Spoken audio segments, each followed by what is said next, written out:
ఓం శ్రీ సాయినాథాయ నమః. శ్రీ సాయిరాం గురవే నమః. శ్రీ సాయి భక్త లీలామృతం. రఘుజీ షిండే లక్ష్మీబాయి షిండేకు బంధువు మరియు భాగోజీ షిండేకు అన్నయ్య. రఘుజీ షిండేకి కూడా భాగోజీ షిండే లాగా బాబాకు భక్తుడు మరియు సేవకుడు. రఘుజీ తన స్నేహితులతో కలిసి ఒక మార్వాడి మహిళతో అసభ్యంగా ప్రవర్తించాడని షిరిడీలోని కొందరు అభియోగం మోపారు. పలువురు సాక్ష్యం ఆధారంగా పోలీసులు వారిని అరెస్టు చేసి 6 నెలల జైలు శిక్ష పడేలా చేశారు. తాత్యా పాటిల్ రఘుజీ తరపున కోర్టు తీర్పు యొక్క ఒక కాపీని తీసుకుని జిఎస్ కపర్దే, కాకాసాహెబ్ దీక్షిత్ మరియు హెచ్వై సాటే వంటి ప్రముఖుల న్యాయవాదుల వద్దకు వెళ్లాడు. వారు సాక్షులు మరియు కోర్టు తీర్పును పరిశీలించి అవి చాలా బలంగా ఉన్నాయని, అపీల్ చేయటం వలన ఎటువంటి విజయం సాధిస్తామన్న ఆశ లేదని చెప్పారు. అప్పుడు తాత్యా బాబా వద్దకు వెళ్లి రఘుజీ షిండేను రక్షించమని ప్రార్థించారు.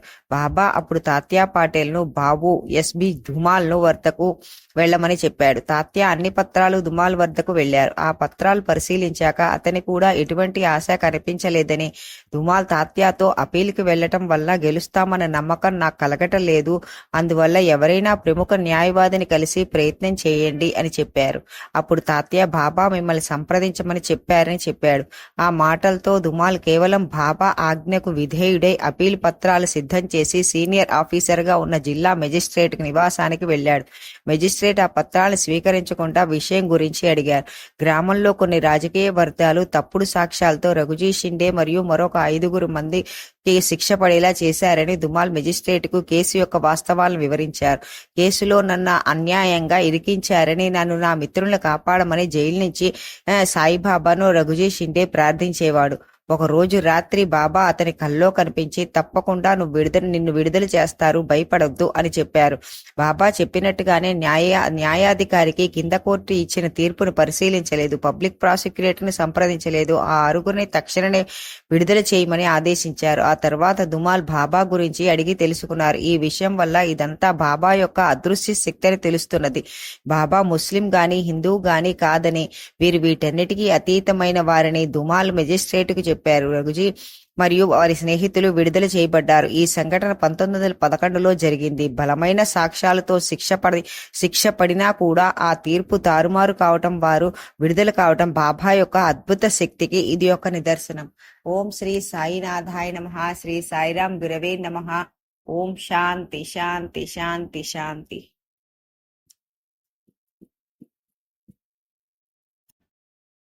ఓం శ్రీ సాయినాథాయ నమః. శ్రీ సాయిరాం గురవే నమః. శ్రీ సాయి భక్త లీలామృతం. చోటు భయ్యా, నారాయణ గోవింద్ షిండేలు ఇద్దరూ చిన్ననాటి నుంచి మంచి స్నేహితులు. చోటు భయ్యా సాయి భక్తుడు. వీళ్ళిద్దరూ కలిసి 1903లో గాన్గాపూర్ వెళ్లి సంగమ స్నానం ఆచరించి దత్తపాదుకులకు నమస్కరించుకున్నారు. సంవత్సరంలోపు కుమారుడు కలిగితే ఆ కుమారుని తీసుకువచ్చి స్వామి పాదుకల వద్ద ఉంచుతానని మొక్కుకొని గోవింద్ షిండే చోటు భయ్యేకు సలహా ఇచ్చాడు. నారాయణ గోవింద్ షిండే 7 ఆడపిల్లలున్నారు, కానీ మగ సంతానం లేదు. చోటు భయ్యా ఇచ్చిన సలహా ప్రకారం సంవత్సరం లోపు మగ సంతానం కలిగితే స్వామి పాదుకల వద్ద ఉంచుతానని షిండే మొక్కుకున్నారు. స్వామి దత్తాత్రేయుని ఆశీస్సులతో సంవత్సరం లోపు అతనికి 12 కొడుకు పుట్టాడు. కానీ అతను తన మొక్కు తీర్చుకోలేదు. మొక్కును త్వరగా తీర్చుకోమని చోటు భయ్యా పదే షిండేకు గుర్తు చేసేవారు. ఏదో ఒకటి చెప్పి మొక్కు వాయిదా వేసేవాడు. మొక్కును ఆలస్యం చేయటం మంచిది కాదని, భగవంతుడు ఏదో ఒక విధంగా తన మొక్కును రాబెట్టుకుంటాడని చోటు భయ్యా చెప్పాడు. అయినా షిండే ఆ మాటలు వినలేదు. చోటు భయ్యా తన కుటుంబంలో షిరిడీని దర్శించాలనుకున్నాడు. ఆ విషయం నారాయణ గోవింద్కు షిరిడీ తెలిపి మాతో షిరిడీ రమ్మని కోరాడు. షిండే షిరిడీకి వెళ్లడానికి నిరాకరించాడు. అలా అన్న కొంతసేపటి నుండి అతని మనసు అశాంతిగా అనిపించింది. దానికి కారణం ఏమిటా అని ఆలోచించి చివరికి ఒక నిర్ణయానికి వచ్చి చోటు భయ్యా కుటుంబంతో కలిసి షిరిడీకి ప్రయాణమయ్యాడు. ఇది 1911లో జరిగింది. వారు మరుసటి రోజు సాయంత్రానికి షిరిడీ చేరి బాబా దర్శనం చేసుకున్నారు. మరుసటి రోజు వీరు మధ్యాహ్నం హారతికి వెళ్ళినప్పుడు బాబా షిండే వైపు తీక్షణంగా చూస్తూ, నీ కొడుకులు లేనందుకు కొడుకు ప్రసాదించాను. కొడుకు పుట్టిన తర్వాత నీ మొక్కు చెల్లించకుండా కాలయాపన చేస్తున్నావు. నీకు ఎలా కొడుకు ఇచ్చానో అలా ఆ కొడుకును వెనక్కి తీసుకోగలను అన్నారు. ఆ మాటలు వింటూనే క్షమించమని బాబాను వేడుకున్నారు. తర్వాత షిండే గాన్గాపూర్ వెళ్లి తన మొక్కు తీర్చుకుని అక్కడి నుండి షిరిడీకి వచ్చాడు. బాబా దర్శనం చేసుకుని తన కొడుకు బాబా పాదాల చెంత ఉంచారు. ఈ సంఘటన వల్ల మన చెంచల స్వభావం కలిగిన భక్తులపై బాబా ఎంత ప్రేమ ఉందో తెలుసుకోగలము. ఓం శ్రీ సాయినాథాయ నమః. శ్రీ సాయిరాం గురవే నమః. ఓం శాంతి శాంతి శాంతి శాంతి. ఓం శ్రీ సాయినాథాయ నమః. శ్రీ సాయిరాం గురవే నమః. శ్రీ సాయి భక్త లీలామృతం. నాసిక్ నివాసి అయిన నారాయణ్ మోతీరాం జానీ బ్రాహ్మణుడు. ఇండోరుకు చెందిన మాధవరావు మహారాజ్ 19వ శతాబ్దానికి చెందిన ప్రముఖ నాథ్ సాంప్రదాయ సన్యాసి. ఆయన మధ్యప్రదేశ్లోని కుర్బీ చిత్రకూట్ చెందిన వారు. ఆయన 1857లో జన్మించి 1936లో సమాధి చెందారు. ఆయన నాథ సాంప్రదాయంలో గొప్ప ఆధ్యాత్మిక గురువుగా పరిగణించబడ్డారు. శ్రీ కాశీనాథ్ విశ్వవర్ మహారాజ్ శ్రీ మాధవనాథ్ మహారాజ్ కి గురువు. శ్రీ మాధవరావ్ మహారాజ్ గురు దర్శనం తర్వాత హిమాలయాలకు వెళ్లి అక్కడ దాదాపు 6 సంవత్సరాల పాటు తీవ్రమైన ఆధ్యాత్మిక సాధన చేశారు. నారాయణ్ మోతీరాం జానీ ఎందరో సత్పురుషుల సాంగత్యాన్ని పొందిన అదృష్టవంతుడు. అందులో షిరిడీ సాయిబాబా ఒకరు. బాబా సశరీరులుగా ఉన్న సమయంలో 2 సార్లు సాయిబాబా దర్శనం చేసుకున్న మహాభాగ్యశాలి. సాయిబాబా మహాసమాధి అయిన తర్వాత 3 సంవత్సరాల వరకు బాబా సమాధి దర్శించే భాగ్యం దొరకలేదు.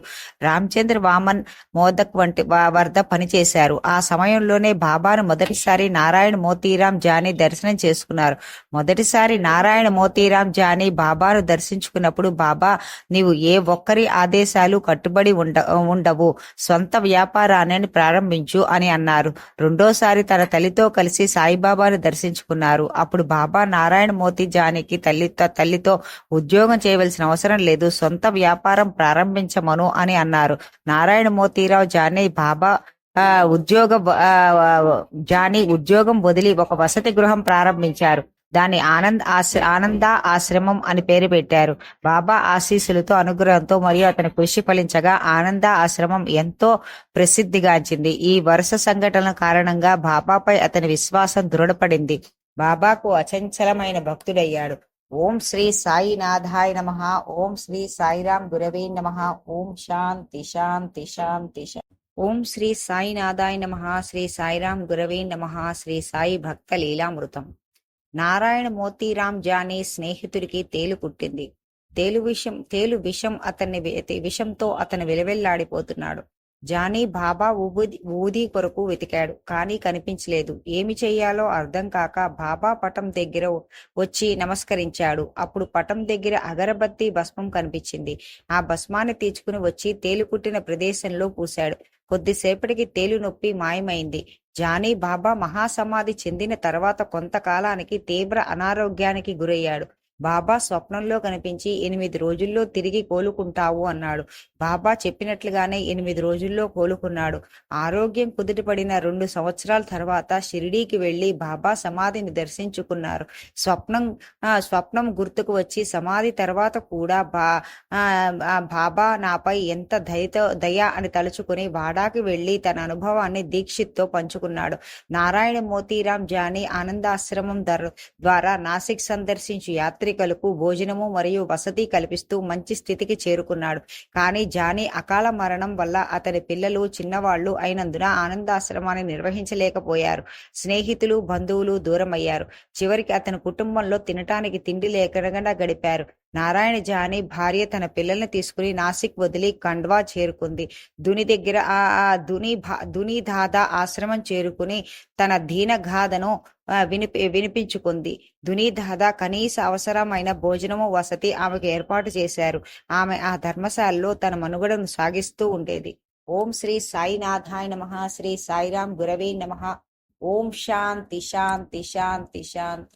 ఓం శ్రీ సాయినాథాయ నమః. శ్రీ సాయిరాం గురవే నమః. శ్రీ సాయి భక్త లీలామృతం. చాలీస్గామ్ నుండి ఒక వ్యక్తి దునిదాదా దర్శనానికి వచ్చారు. అతను చాలీస్గామ్లో ఒక మిల్లులో పనిచేస్తాడు. అతను దునిదాదా దర్శనం చేసుకున్న తర్వాత దక్షిణ ఇవ్వబోయాడు. దునిబాబా ఆ దక్షిణ అక్కడ కూర్చున్న ఆ మహిళకు ఇవ్వు, ఆమెకు చిన్న పిల్లలున్నారు, అలాగే వారికి నాసిక్ వరకు టికెట్ కొని ఆమెకు ఇవ్వు అని అతనితో అన్నారు. ఆమెకు దక్షిణ ఇవ్వటానికి వెళ్ళాడు. అది గమనించి ఆమె అతని దూరం బంధువుగా గుర్తించింది. అతను ఆమెను గుర్తించాడు. వరుసలో ఆమెకు సోదరి అవుతుంది. వారికి దక్షిణతో పాటు నాసిక్ వరకు టికెట్లు కొనిచ్చాడు. అలా కష్ట సమయాల్లో బాబా ఆశీస్సుల జల్లులు కురుస్తాయని స్పష్టమైంది. శ్రీమతి నారాయణ ఝానీ యొక్క ఆర్థిక పరిస్థితి మార్పు లేకపోయినప్పటికీ ఆమె మానసిక స్థితి మెరుగుపడింది. ఆమె తన జీవితంలో ఎదురయ్యే కష్టాలు ఎదుర్కొనే ధైర్యాన్ని పొందింది.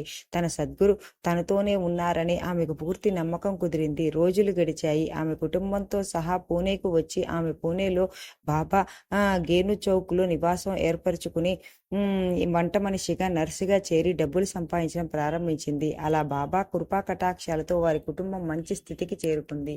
ఓం శ్రీ సాయినాథాయ నమః. ఓం శ్రీ సాయిరాం గురవే నమః. ఓం శాంతి శాంతి శాంతి శాంతి శాంతి. ఓం శ్రీ సాయినాథాయ నమః. శ్రీ సాయిరాం గురవే నమః. శ్రీ సాయి భక్త లీలామృతం.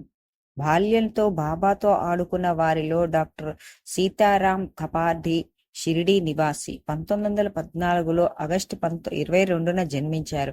డాక్టర్ రాజారాం సీతారాం కపాడి తండ్రి ఆ గ్రామంలోని మరాఠీ పాఠశాలకు ప్రధాన ఉపాధ్యాయుడు. పేరు జయదేవ్ వామన్ చిదంబర్. రాజారాం చిన్నపిల్లాడిగా ఉన్నప్పుడు ద్వారకామాయిలో బాబాతో కలిసి ఆడుకునేవాడు. బాబా అతన్ని గణపత్ అని పేరుగా పిలిచేవారు అని బాగా ప్రేమగా పిలిచేవారు.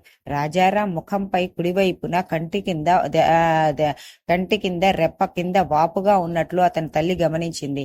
ముంబై నుంచి వచ్చిన ఒక వైద్యుడు బాబాను దర్శించవచ్చాడు. అక్కడ బాబాతో ఆడుకుంటూ ఉన్న రాజారాంను చూశాడు. ఆ బాలుడితో వైద్యుడికి పరిచయం పెంచుకున్నాడు. అలా వారి మధ్య మంచి అనుబంధం ఏర్పడింది. ఆ బాలుడితో కలిసి వ్యాహావలికి వెళ్ళాడు. రాజారాం తల్లి తన కుమారుని ముఖంపైనున్న వాపును ఆ వైద్యుడికి చూపించింది. ఆ వైద్యుడు దాన్ని పరీక్ష చేసి శస్త్రచికిత్స చేయాల్సి ఉంటుంది అని చెప్పాడు. ఆ చికిత్స ముంబైలో మాత్రమే ఉందని చెప్పాడు. ఇలాంటి వాపు నా తండ్రి గారికి కూడా ఉందని వారు అది ఏమీ చేయలేదని రాజారాం తల్లి వైద్యుడితో చెప్పింది.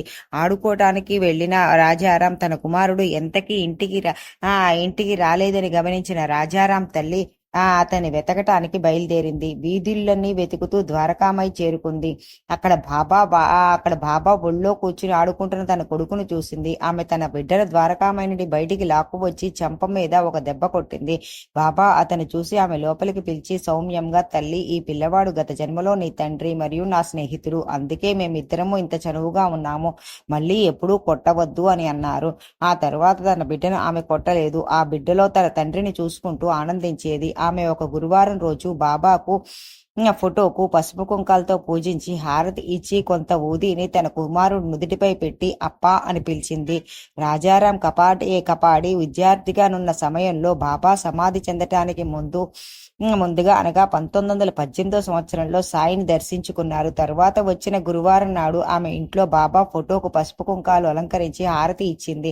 తర్వాత ఆమె రాజారాం నుదుటిపై కొంత ఊది పెట్టారు.